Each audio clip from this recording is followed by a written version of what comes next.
as practitioners, we do one way or the other every day of our career life and even in our personal life. I love to tell stories, and I would like to start by sharing a story. I remember some years back when I first joined NIPR. Everything was like a blur, and I was trying to find my feet. I was still very young and very new in the industry. But through engagements like this, the PR clinics, attending seminars, attending conferences, and interacting with various members of the institute, I can say that I was able to get my footing in PR, and I was able to understand what PR is about and how to really, really build a career in this industry. And I cannot underestimate the role of the various members I've been able to network with, the role they've played in my career. Most of them have been instrumental to me getting job opportunities. Most have been instrumental to me being able to have access to stakeholders in government and in all the other sectors where I needed to interact for the brand that I'm working with at a particular point in time. So, platforms like the NIPR gives you a very, very good opportunity for you to build your career on a sure footing and be able to work in the industry as successfully as you want to work. So if you are still out there thinking about, oh, should I join? Should I not join? I think you should make up your mind and come on board. Thank you so much once again for having me. So, what is understanding and implementing effective stakeholder management for organizational success? Every one of us in our career, in our day to day work, we manage stakeholders, like I said, and it entails identifying. You need to, first of all, when you are working on a brand, you need to identify the various stakeholders that you are going to be working with. You need to analyze those stakeholders, and you need to engage with them either as a group or as an individual. You need to know those who have vested interest in your organization's activities. That's the first step to understanding them. You need to understand their needs. What are their expectations from you? What is the potential impact that they can create for your brand? You need to build strong relationship. PR is about relationship, and you need to foster the collaborations that will help your brand and contribute to the success of the organization. And at the end of the day, you mitigate the risk and maximize every opportunity you can get from such interaction. The key aspects include identifying the stakeholders, assessing their influence and interest, and developing tailored communication strategies, and actively monitoring and adapting these engagement efforts throughout the project life cycle or throughout the time that you are working on the brand. That, in a nutshell, is what stakeholder engagement is about. What are the benefits of effective stakeholder management? Engaging with your stakeholders and gaining a deep understanding of their needs and concerns can help to build trust, loyalty, and support. And stakeholders do not necessarily mean people that you're working with alone. It can be external, it can be the government, it can be the regulators. So there are many faces to what makes up a stakeholder for a brand. And as they say, charity begins at home. You need to be able to have a good rapport with your colleagues first. Because some of them, if you don't have a good rapport with them, they will be the people that will frustrate every move and every effort you make. So you need to be ready to do everything to just manage and build that good rapport with them. You need to engage them and gain a deep understanding of their needs and concerns. What is making this person to even behave this way? Why is she always so antagonistic? Why does this person always cross everything that every idea I bring? And why does this person always feel like, no, I will, like, it's as if this person is just bent on, I will make sure that you don't succeed. You need to sit down, take a back step, and just look at it that, what am I doing? What is the problem? Is it the way I'm communicating to this person? Is it the way I share my ideas? Does this person feel intimidated by me? Or does this person just, you need to understand. When you deal with people with understanding, it makes it less complicated, because whatever you are able to deduce from that understanding that you take from that, you makes you to know that, oh, this person is just this, and you put them in that box and treat and relate with them based on that understanding that you've been able to gain.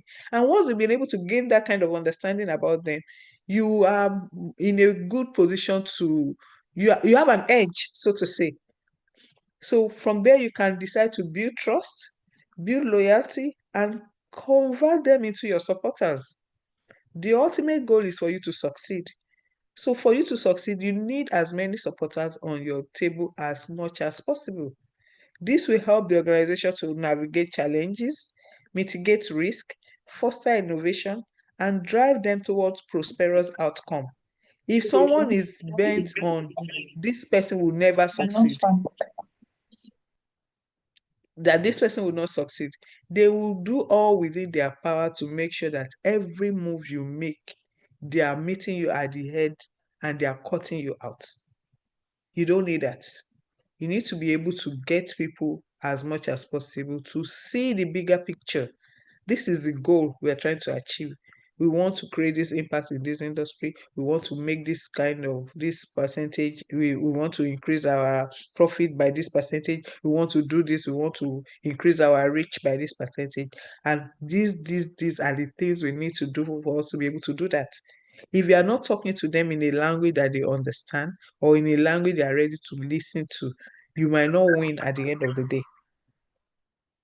So you need to align the expectations of every stakeholders and address their concerns early on. You need to, there are times that it's not just at the boardroom level, maybe a one-on-one, go to their office, see them, sit down and make them to see what you are trying to achieve. And some people, you need to even massage the ego. Some people might feel insulted that, oh, she wants to do this and she's not presenting at the boardroom before sharing it with me. So you need to identify all these various people as they are in your organizations. Maybe before the general presentations, there are some armies that you have already recruited by going to them one-on-one, sharing your vision, sharing your goal with them, and making them see how it ties into moving the organization forward, and making them to see that, oh, I need your buy-in, this thing I cannot do it alone. What can I even do? I need your support. We need to do it together. So when you're able to do that, they see themselves as, oh, it is our project. It is our own thing. We are doing it together. So by the time you are presenting to everyone at the board, they are nodding their head, because they've already seen it before then. They've seen the vision before then. They already know what you want to do. And of course, it takes a lot of wisdom. It doesn't mean that you need to share your slides. You can just do a verbal presentation of the goal, the dreams, the aspirations, and everything that you want to achieve. So when you do that and make them, and you get their buy-in, by the time you are bringing it to the general table, they are a stakeholder themselves. They see themselves as, this is our dream, this is our vision. We're in this together. So you need to improve the collaboration, and you need to, and but the prior engagement helps to increase project success. So by improving the collaboration, you build strong relationship with these stakeholders, and this will foster trust and encourage open communication. You need to work on your relationship building skill if you want to be a successful stakeholder manager. There's no way you can be a successful stakeholder manager and you don't have good relationship with people, and you're the type that is always frowning your face or not ready to mix or interact with people. There's no way that you can succeed on the job. You need people to succeed, and people also need you to succeed. You both need each other. So you that you have a higher stake in managing them, you need to find a way of crossing that bridge and getting their buy-in into what you are doing. So, those are the things that helps you to really, really build the kind of relationship that will make you to succeed. And what are the benefits of stakeholder management? Again, you reduce resistance. When you get people's buy-in into your vision, into your dream, into your aspiration, into the goal that you are targeting, they will not resist you because you have already, that prior engagement has broken down the ice. The fact that they believe that, I'm sorry to cut you, please. Do you have a presentation Yes, I so do. that we can? Uh-huh. I do. I would love to Okay. share it You after can, the okay, but you have your screen, so you can yeah. share it on your screen if Okay. you want to. Thank you, Mm, and sorry okay. for the interruption. No problem. Let me see how I can share it. Mm, okay. Okay. Mm, sorry. Okay. I think to enjoy the flow, you can send it to the PRE. We have to share it so that you can talk freely. I'm sharing So that already. we're enjoying the flow. Freeze. Freeze. How I'm are you? sharing already. Thank you, sir. Okay, Good then. morning. Okay. Good morning. So Good night. You have revealed that you are not in Nigeria. You didn't tell me. We'll come to that later. I called you, you didn't pick. Okay, so yeah. Okay, we'll discuss that later. It's a family affair. Yes. Okay, so because you've been able to break the ice by engaging with them one on one prior to the general gbogbo ero meeting, you've been able to break the ice. So that proactive engagement can help you mitigate potential opposition to your initiatives. Then it enhances your reputation and as well because you demonstrate the ability to respond to stakeholder needs, and this can positively impact your organization's image. You can imagine having to deal with a regulator that you need their approval to be able to implement some things for your communication. If you don't engage, if you don't have a relationship with this regulator, I remember at a time when I was working in an industry that was highly regulated. Before you can say A, you must get the approval of the regulator. And proud to them, I just found out that most people in the industry they would just rather not say anything because they felt, oh, the regulator never approves whatever we send to them. So one of the things I discovered was that they before then you just grow into the communication role in that particular industry. They don't take the time to recruit communications professional. So when I got there and I noticed that, oh, you people don't do this, you don't do this. Why don't you? They say, oh, they don't approve, they never approve. I said, how do you go about the approval process? Oh, you do this, you send it to them, and you wait for them to get back to you. And at times they might not get back until years later.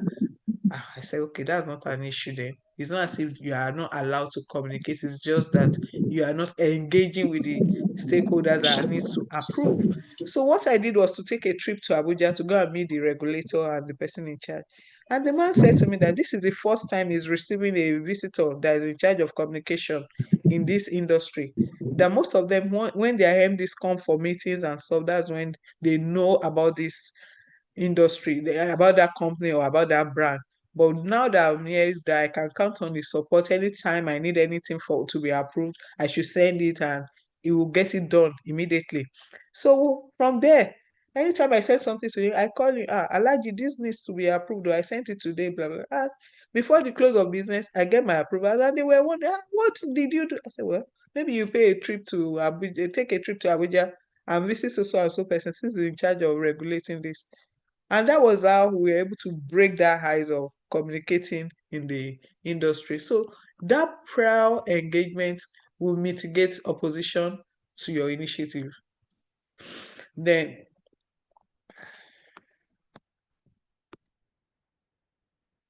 what are the steps in stakeholder management? I mentioned before that you need to identify your stakeholders. You need to conduct an analysis to identify all your internal, because there are some people internally that you need their approval, depending on your level of leadership. Maybe you report into the country MD, maybe you report into a certain head of department. You need to cultivate their friendship. You need to cut them.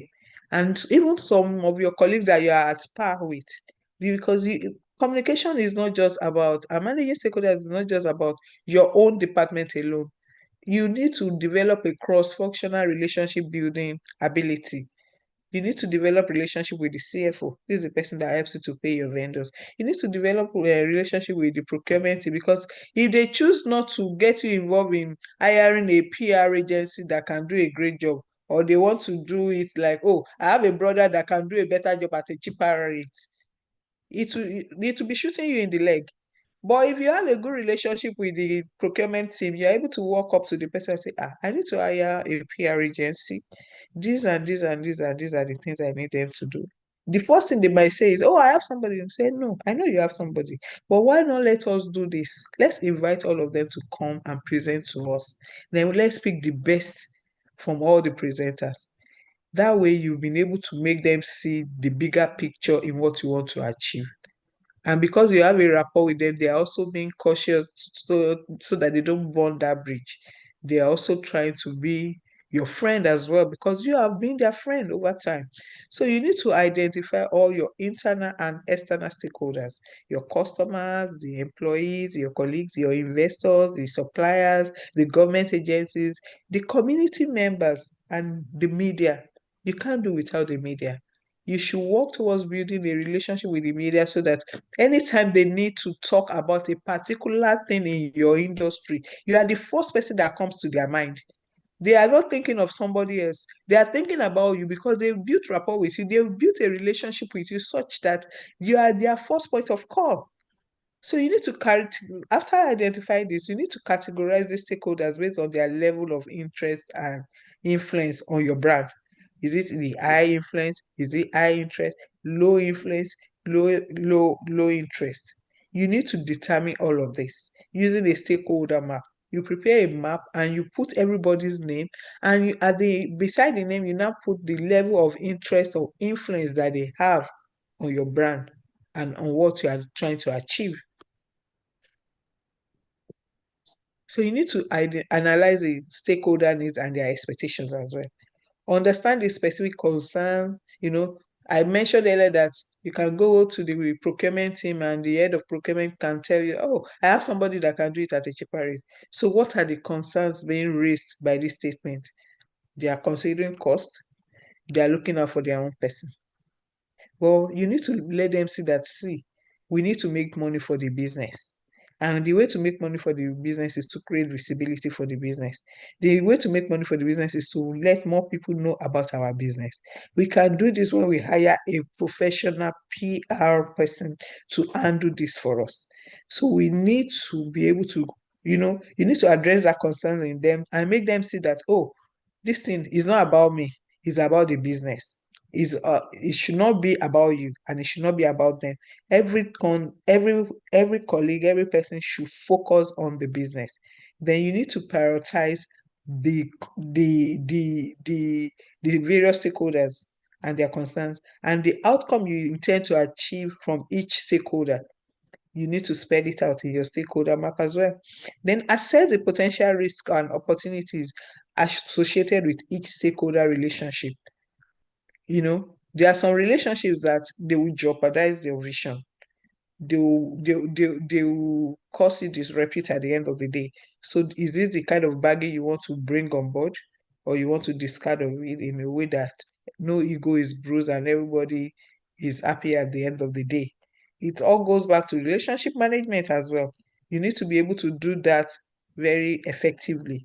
So when you identify that this person brings this kind of risk for me, I don't think I want to deal with this. So you decide, how best can I discard of this without causing any form of feeling insulted or feeling like, why would she do this to me? Why would she treat me like this? Why would she, you know? You need to be able to hold conversations and even the difficult conversations. I know that we grew up with a culture that doesn't allow us to have difficult conversations. But as a communication professional, you should be able to have difficult conversations with people. You should be able to talk to people in a way that you can tell somebody that, do you realize you're a fool? And they'll be smiling and nodding their head. I've always known I'm a fool, but I didn't even know that anyone could say it to my face. Thank you for letting me know. Though, not outrightly saying it like that, but you need to be able to hold those kind of conversations with people and make them to see reason why you are telling them the things you are saying to them in a way that they feel appreciated and they feel like, oh, she has my best interest at heart. She has the interest of the business at heart.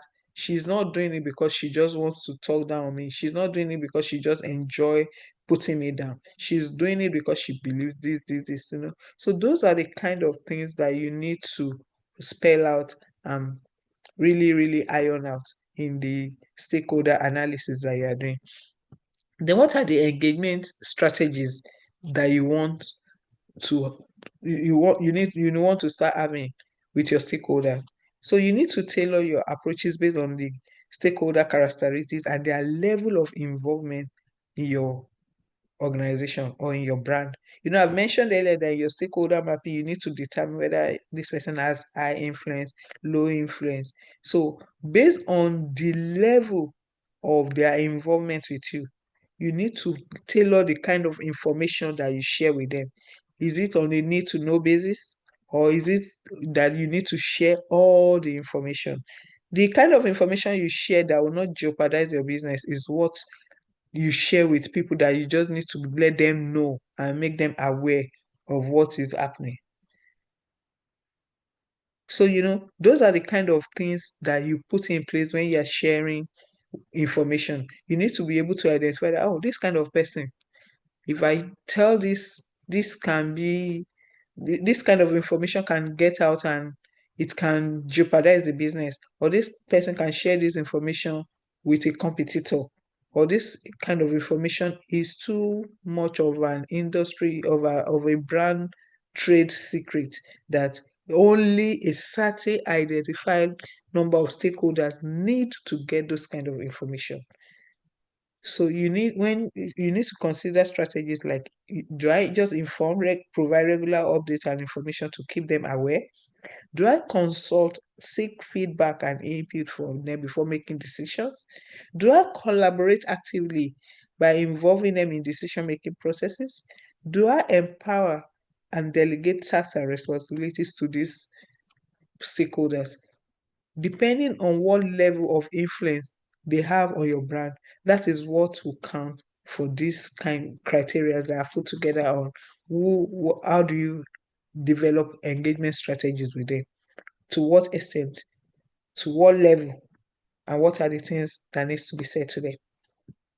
Then you have to create a communication plan. What are the key messages? What channels do I use in communicating with these stakeholders? And how frequent do I share information with these various stakeholders on the high level of influence or low level of influence? Then you need to ensure clear and consistent messaging across all the communication platforms that you're using. It's not enough to just develop the key messages, the channels, the frequency, and you let it lay there. You need to keep working on it. You need to keep using it. Maybe you set a timetable for yourself that every Monday, this is what I share, or every Friday, this is what I share. Every Tuesday, this is what goes to this category, and every Thursday, this is what this person gets.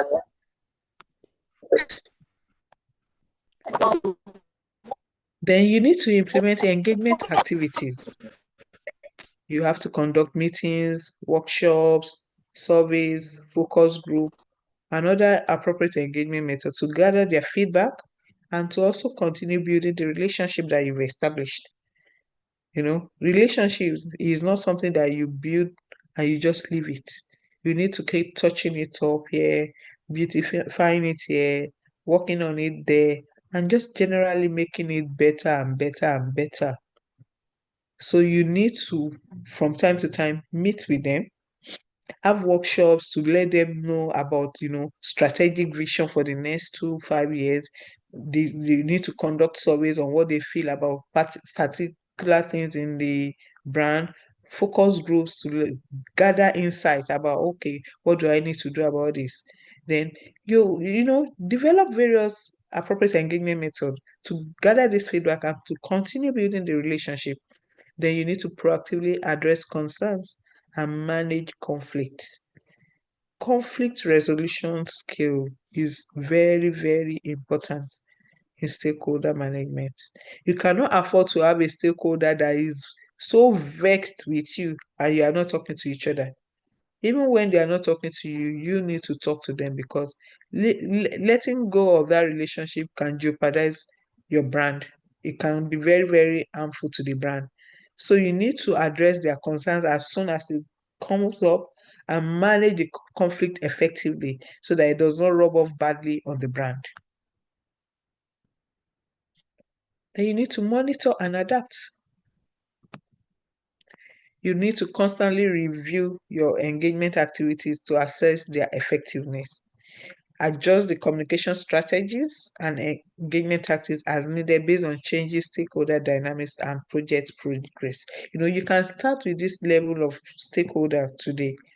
Maybe that person has high influence, and tomorrow that person might not have that kind of influence again on the brand. Or you can start with somebody that has low interest in the brand, but tomorrow that person can have a higher influence on the brand. And so you need to keep rejigging your stakeholder map and making sure that everybody fits into where they are meant to be.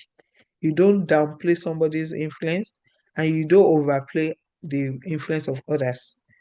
You need to constantly assess the activities, assess the effectiveness of the activities, and you need to keep adjusting the strategies and engagement tactics that you put in place based on the dynamics, whether it goes high today or the person goes low tomorrow. So you need to constantly adjust and make amendment as the project is evolving.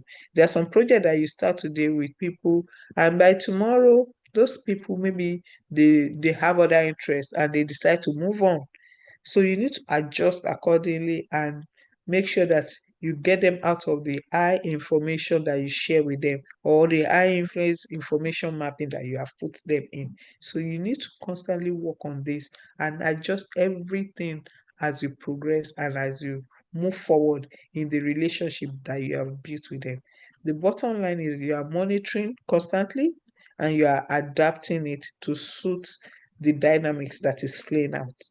Don't leave it and say that, oh, this is the stakeholder map that we have built for the next 10 years.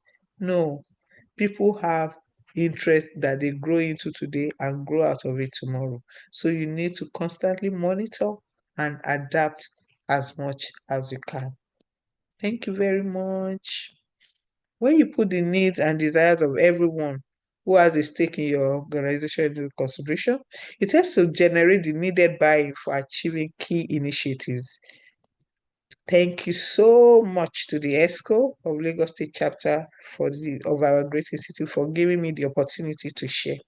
And I thank every one of you who has joined the call today. Wow. Thank you, thank you, thank you very much for this exposure.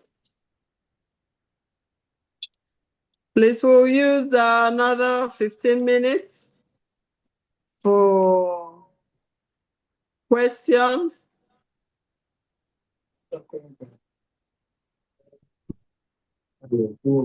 contributions, and please, we'll do so by a lift of hands so that you can be orderly.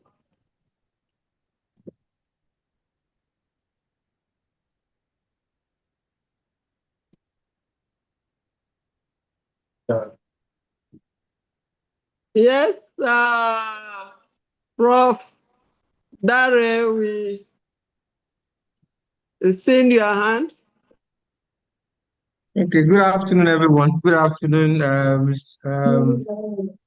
Madam Chairman, fellows in the House, um, colleagues, ladies and gentlemen. Thank you so much for this opportunity. And a big thank you to the presenter. At the point when our presentation was asked that she should project, I told myself, I don't think anything needs to project anything. I needed to project anything. I was enjoying her narratives. And she made it so simple and very straightforward. And it just shows what experience she has and how well we can build in on those. Said that armchair public relations is not what we need to do. Engagement is the key.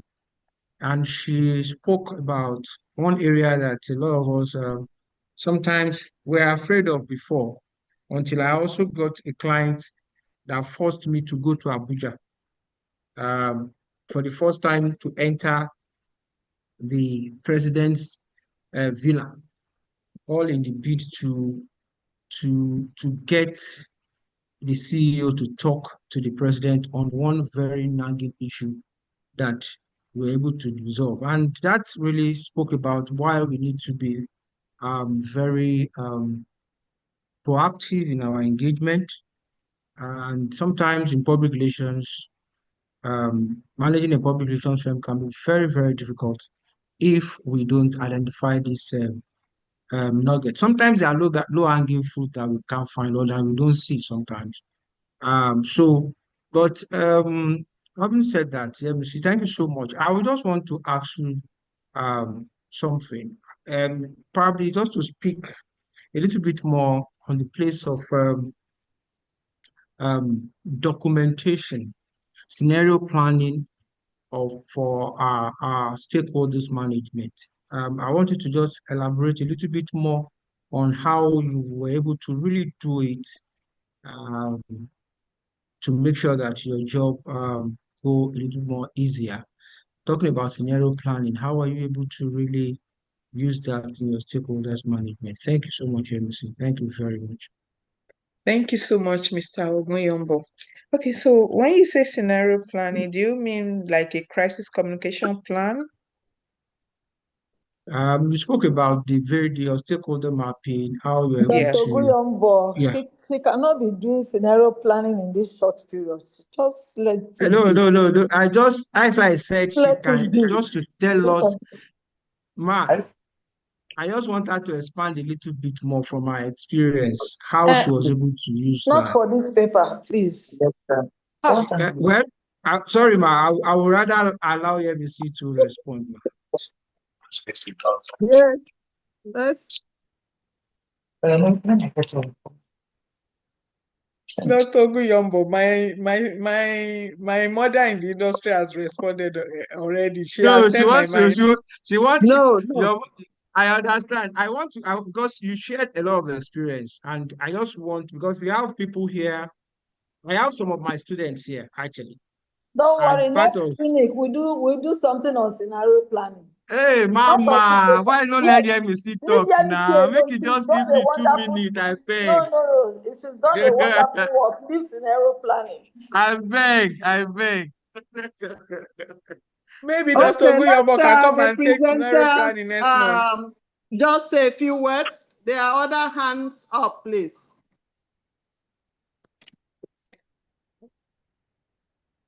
Sorry, Madam Chair, I Yes, didn't hear what you said. okay. I thought you want to put in a few lines No, I for said Dr. the Oguyombo prof. should take it next month. Okay. All right. I have a print. Please check your device and mute. Hello, who is there? Who is the person? Mrs. Arogundade. Okay. Thank you. Please mute. And next we have Prince. Thank you very much, my chairman, my distinguished colleagues.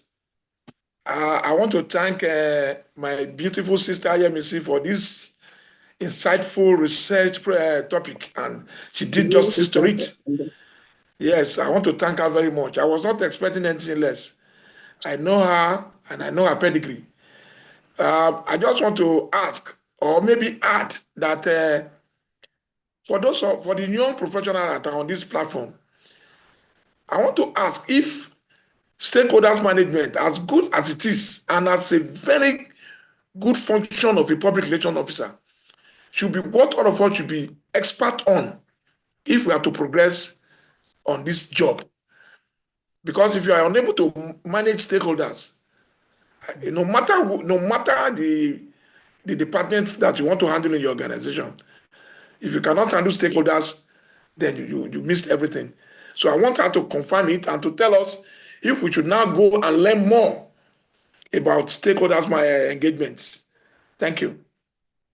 Thank you very much, Prince. Stakeholder management is one thing that I think everybody that is getting into PR, if you don't know how to manage your stakeholders, maybe you need to have a rethink, or maybe you train yourself to learn it to be able to perform your duties effectively. I'll give an example. I remember some years back, I was working in a particular organization, and there was this lady.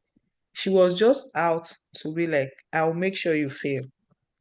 Because I tried engaging her one on one, and she was like, there's no way you can succeed on this role. If you know what is good for you, just resign and leave. Two people have come to this role before you. I was the one that chased them away. So you will not be an exception. I will chase you away.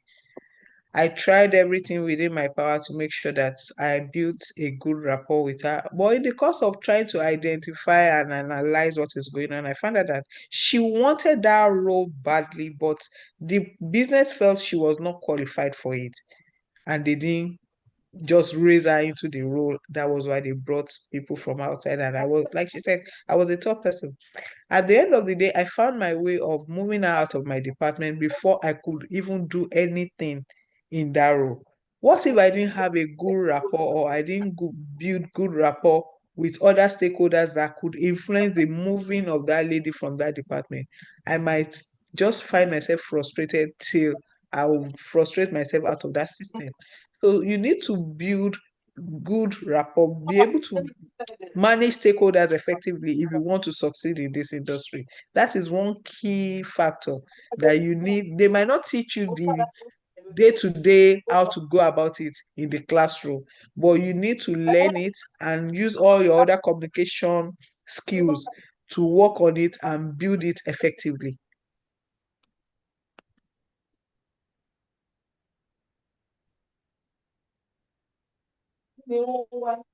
Thank you very much for that response. Do you have any other hand? But you can take.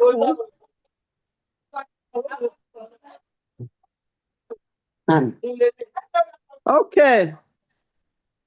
We'll see you our very own Muyiwa Akonde.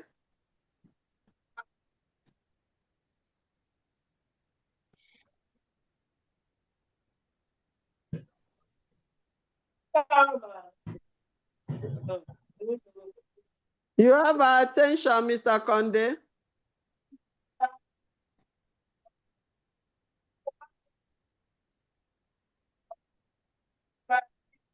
Any other person? Okay, the chair, good evening. Let me first say a big thank you to our speaker. I'm sure nobody is surprised about the quality of what she has given, particularly few of us that are very close to her, and I've known her for donkey years. Thank you, MEC. That was a good one.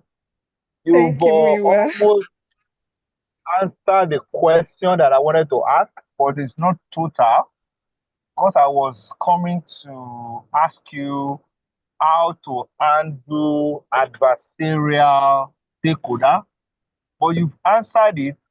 But the other side is that what you answer was maybe somebody that was junior to you in the system, and you were able to navigate your way and get her off your neck.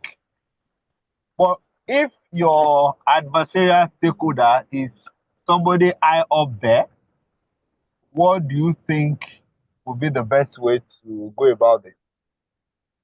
Okay, so I love to share my personal experiences. I've also had a situation where the colleague was senior to me, and this person went over and above board to even recruit fellow armies to make sure that our goal is to push her out. And they did all they could. So once I realized that, okay, this is the head army, this is the head of this army, this my senior colleague. The first thing I did was to schedule a call with him and be like, I would like to see you. I went to his office. It was very, very hostile and very condescending, you know, just to try to make me feel like Why do you think you can succeed in this role? Why should they go and bring you to come and work on in the, you don't even have this experience in the industry. Why would they think that someone that is not in the industry can just come and say that because they want to manage communication? So I now try to tell the person that, okay, so every year in this organization, we do profit sharing, right? Can you give me a target of the kind of profit that you want to get by next year if you let me do my work and I have your support to be able to do it? Say, if they can pay him this amount of money, then I will have his respect. I put everything.